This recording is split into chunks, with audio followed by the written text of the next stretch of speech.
I am Oshane Campbell, captain of Olympic Gardens Football Club. Oshane, as the coach said, football is played on the day and there's no formula. Do you think that there's a formula? No, we have to just come out on the day and play to our instructions.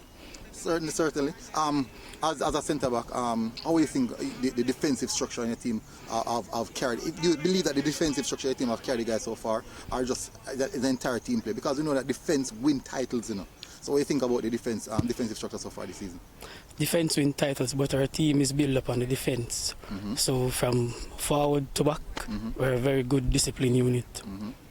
All right. So as a team, what do you think is really needed to tip the hat over to get in and get into the finals?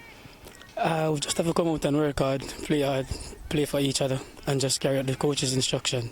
What is the mental focus like in camp right now, going up against a tough team, especially at this point in time? You have played them already. What's the mental focus like?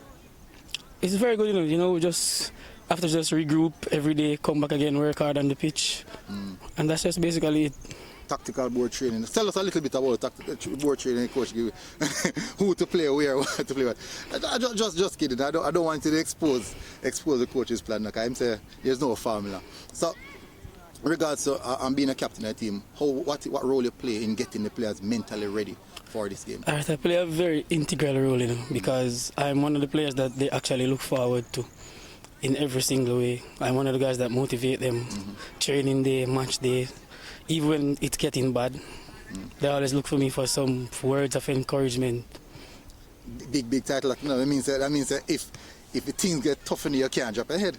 Never. You can't drop ahead. Because the players have look there and see captain at the ground, you know that mean. So continue play the key vital role in the player's life and on the pitch, and wish to you guys all the best and congratulations on advancing to the semi-finals, and we'll see how further you guys get. All right, thanks much.